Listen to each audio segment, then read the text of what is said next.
Hello, good evening and welcome to Business Live. Coming up, the Monetary Policy Committee of the Bank of Ghana increases the policy rate by some significant margin to 24.5%, highest in 5 years. If you listen to the press release that the central bank assesses the situation as suboptimal, right? This is not the optimal thing to do. But under the circumstances, until we agree on the program with the fund. Meanwhile, the Ghana National Chamber of Commerce is concerned that the new cost of borrowing could collapse businesses. We will hear from its chief executive, Mark Bedubuachi. The environment for me and for businesses is very harsh, and it keeps worsening day by day. I don't know the signal that we are sending to business. Businesses are collapsing. They need money to invest and expand. Plus, Electricity Company of Ghana, ECG, assures of compensating customers that were affected in recent metering system challenges on a case-by-case basis. We'll hear from the chief executive. Everybody who has a problem should follow the grievance process and go through PURC to start the process, and we will deal with it on a case-by-case basis. I still stand by that. It cannot be a block compensation to everybody.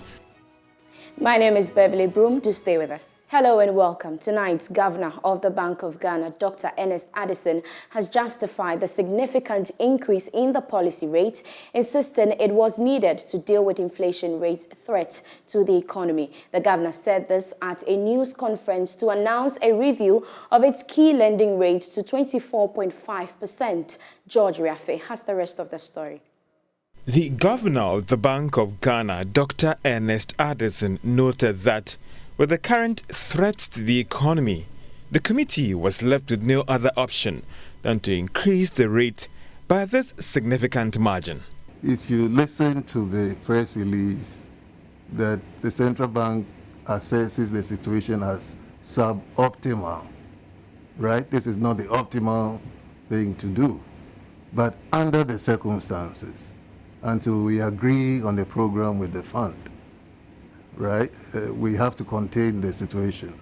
The government machinery must work, and therefore we have to help the government machinery to go on whilst we address the larger macroeconomic imbalances, depending on the policies that are agreed and under the fund program. The governor of the Bank of Ghana also rejected arguments that it had delayed in taking the necessary measures to control inflation rate. The fact that the World Bank is saying that we were even late, they are of the other view that the monetary policy tightening is the way to go, except that we are late by their assessment, which I also disagree with. Because if you would recollect, we started this policy tightening as far back as November 2021. Right? It wasn't in January when we got locked out of the market that the MPC started tightening rates. We had already foreseen, issues of prices rising. And therefore, in November 2021, we did our first tightening of the monetary policy rate. We were even ahead of the Fed and some of the more advanced countries, in tightening our policy rate. On issues about the current fiscal position, this is what the governor had to say. On the fiscal situation, while expenditures have been broadly on target, revenue performance has been below expectations, complicating fiscal policy implementation. Financing of the budget so far has predominantly been from the banking sector, with the central bank absorbing a larger share. Persistent and covert auctions and portfolio reversals by non-resident investors continue to pose risks to the financing of the budget, resulting in monetization of the budget deficit by the central bank. Now, despite the recent concerns about the banking sector, Dr. Ernest Addison revealed that the industry data showed a strong banking sector, with profits hitting 6.1 billion Ghana cedis ending August this year. Profit before tax for banks stood at 6.1 billion Ghana cedis in August 2022, representing an annual growth of 25.2% compared to 27.4% in the previous year. Net interest income grew by 17.3% compared to 17.9%.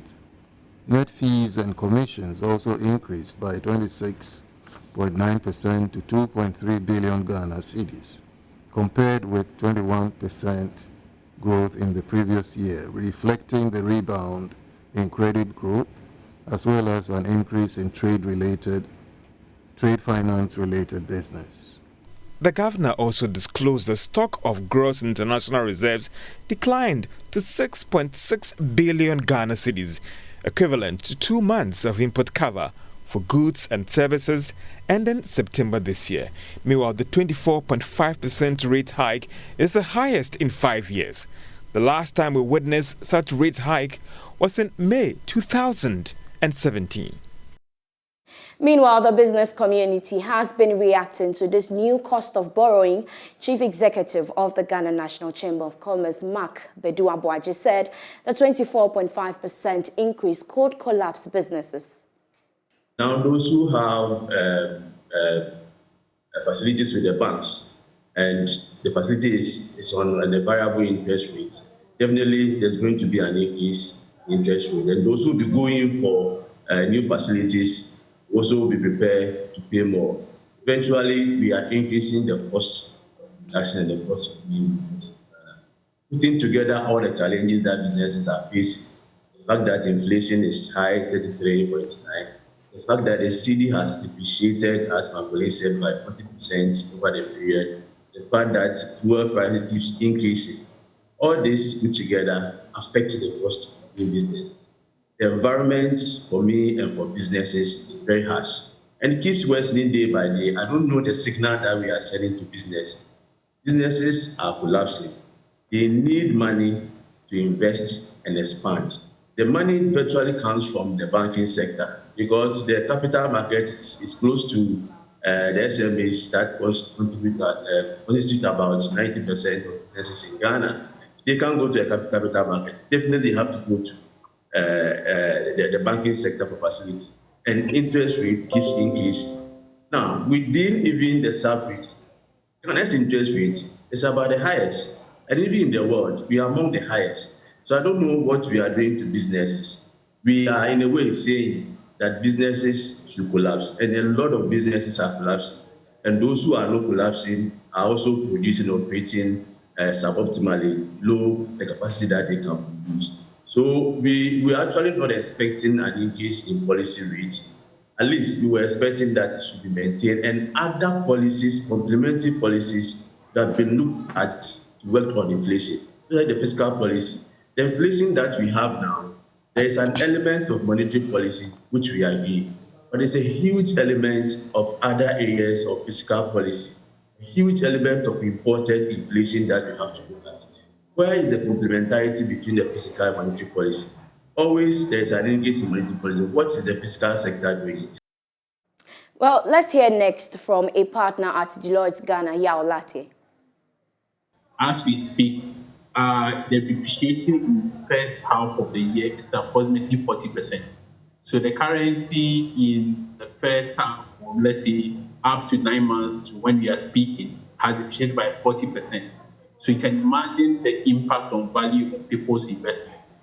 So we must commend the Monetary Policy Committee, the Central Bank, for their regular updates. And I think that is what we expect to happen in an economy that's going through the challenges that we are currently going through, where we are witnessing downgrades. You expect the managers of the economy to give regular updates on comprehensive plan and program that we are using to address the problem. I think we should commend the Central Bank and the Monetary Policy Committee for their regular updates. I think that's what we need now, because when the international market is picking on report by credit rating agencies and there's no response from the government or the managers of the economy, it continues to aggravate the situation. That said, I think what the Central Bank and the Monetary Policy Committee is trying to address is the disproportionate rate, as we are seeing, So currently, inflation at 3.9% from the Ghana Fiscal Service. So if inflation at 3.9% and treasury rate from the as indicated by the Bank of Ghana is 29.7%, there is a 4 percentage point difference where you are telling investors that if you invest or those who have invested in short-term securities, the return on your investment is negative because by the time you cash out your return, inflation is 4 percentage more than the return on your investment. So the last increase that was reported by the central bank, the difference was wider than we are seeing now. So gradually, the central bank is trying to break the gap where return on investment should be higher than the inflation rate. If inflation rate is higher than people's returns on investment, then you wouldn't even advise people to invest at all. So I think it is not a decision that is totally out of place to the extent that it is protecting people's investments and particularly for pensions. If it's protecting people's pensions in the long term, it's the right decision that has been taken.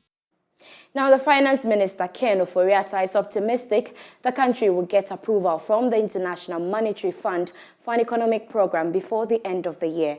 According to him, he and his team will from this weekend travel to the USA for 2 weeks to continue negotiations with the fund to fast-track the deal.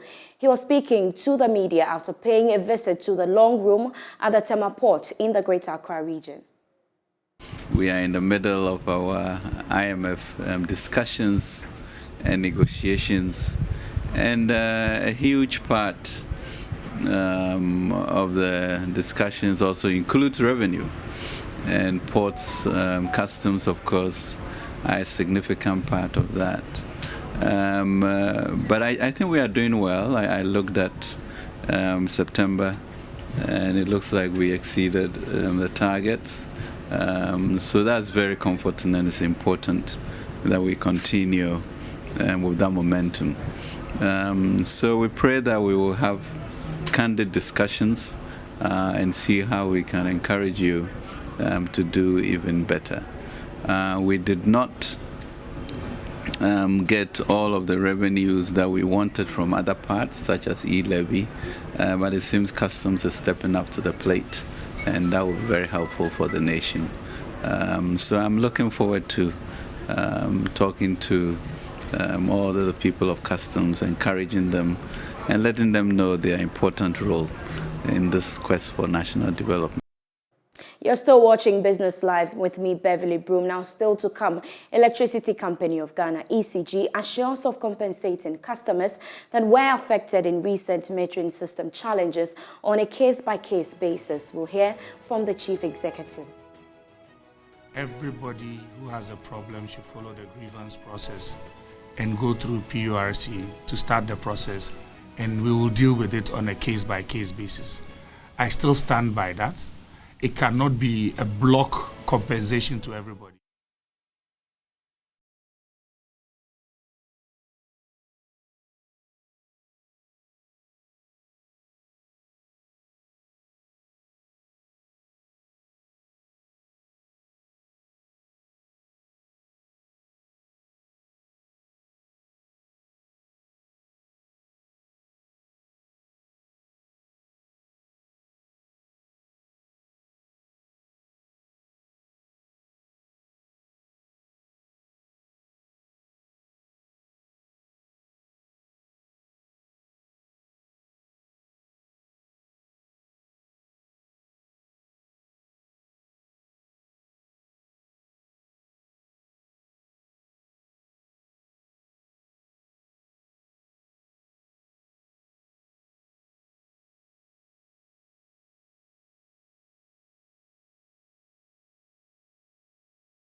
Thanks for staying with us here on Business Live. Now to some other stories. The Electricity Company of Ghana has assured that it is ready for a fair hearing with the Public Utilities and Regulatory Authority, PURC, which could lead to payment of compensations to some customers that were affected by the recent challenges it had on the metering system. Speaking at a media engagement in Accra, Chief Executive for the ECG, Samuel Mahama, however, described as unfortunate moves by the PURC to issue a directive without hearing his side of the story. He promised to pay the compensation, but on a case-by-case basis. Everybody who has a problem should follow the grievance process and go through PURC to start the process, and we will deal with it on a case-by-case basis. I still stand by that. It cannot be a block compensation to everybody, because what we are also seeing is that just by one person saying something, there were panic buys. There were people that didn't need to form queues, but were in the queues. So how do I compensate somebody who I shouldn't compensate? In the case of compensation, you have to prove damages, and there's a process for that. We thank PURC for putting out that notice as per their guidelines. It's quite unfortunate that they didn't give us an opportunity to explain our side of the story before they put out that statement. It would have been prudent for them to have heard from us, know what exactly transpired before putting out that statement. But that being said, they are an integral part of our sector. They are a regulator, and we are guided by their rules and regulations. And so we look forward to having a fair hearing. We look forward to putting together the requisite grievance procedures and then requisite team. And then whichever complaints come up, we'll take them on a case-by-case basis. Meanwhile, Samuel Mahama has dismissed claims that it has contracted the management of the mobile application to Haptel. According to him, they are yet to sign any such agreement with the company. ECG hasn't agreed any percentages with Haptel. ECG said, you say you can do something, prove your concept. If your concept works, what do? We agree to it. Then we see how we can talk about it. If your concept doesn't work, you step aside and move away. So ECG has a proof of concept understanding with Haptel. It is quite sad that in this day where we have the right to information bill, where you can get access to information, when you hear gossip, you choose to run with gossip. So please, my doors are always open. ECG hasn't attempted, will not attempt until the proof has been, until there must be proof of that said concept. What I would do for myself privately, I should be able to do for ECG. I would give an example. If you go to buy a piece of land, you'd have to do a lot of searches to know what it is before you actually do what? You go ahead and purchase. So if that's the case, why will I do that and take up a whole national security asset and dump it like that? Again, I must repeat, there is no contract with Haptel. It's at a proof of concept stage. They are attempting to prove their concept. If they are successful, fine. If they are not, we look for other solutions. Moving on, the final phase, which includes having an industry consultation session to take input from players, will determine the kind of rules and regulations to be included for the licensing of experts in the industry. Acting Director General of the Cybersecurity Authority, Dr. Albert Nchibwe-Siako, has been explaining to Joy Business the importance of the consultation process. Here's a report. The industry consultation on licensing cybersecurity service providers is part of the mandatory processes in the law before the commencement of the regulation. It also forms part of events to celebrate the Cybersecurity Awareness Month, which is focusing on regulating the industry and the role of all stakeholders. Acting Director General Dr. Albert Nchibwe-Siako believes this is critical to help salvage the economy from electronic-related crimes. Talking of our critical information sector or in our government sector. So, for example, to assess ICT infrastructure, to do cybersecurity environment in the US, a federal environment. You can't just go and do the work because you are an ethical hacker. you need some kind of clearance to be able to do so. That is what we are looking at from a licensing regime as an authority. So the purpose of this exercise is to bring industry together, discuss and agree on the mechanism. In other words, seek their input into how we are going to go through the process. But the key element here is to do cybersecurity, there is a fit for purpose test that you need to go. Not just the technical competency, but also the integrity side of things, that we can entrust you to have access to critical businesses, the environment, individuals, systems, and databases. And I think the authority has obligation to protect individuals, businesses, with respect to cybersecurity, and that is really what the exercise is about. He is positive that government will support the initiative with resources in order to be successful. Pretty much we do have. The public consultation is the last phase of the process before the board determines that. The Minister for Communications and Digitization, Madam Eslauzu, who chairs the governing board of the CSA, intends to run this process before the end of the year so that implementation can start in January.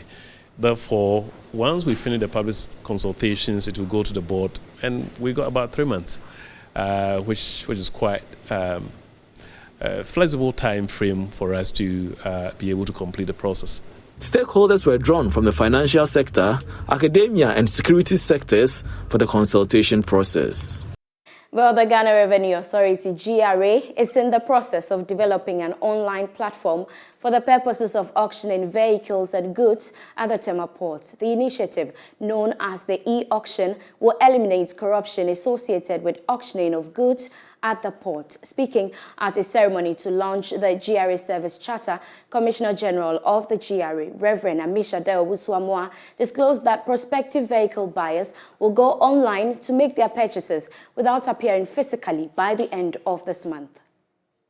The Ghana Revenue Authority for some time now has been receiving backlash over alleged corruption related to the auction of vehicles at the port. With the implementation of the e-auctioning, the process is expected to be done without human interference and transparent. The Commissioner General of the Ghana Revenue Authority, in a speech to launch the GRA Customer Service Charter, assured that the team is working assiduously to begin implementing the new initiative by end of October. We have also introduced the electronic VAT, which we also introduced this year. In fact, before the end of this month, we'll be coming out with electronic or e-auction. And for those who go around Tema looking for cars and looking all around, you can sit at your home, see the car online, indicate how much you want to pay for the car, and once you win, you pay online and you are done. So all this is on the technology, these are on the technology front.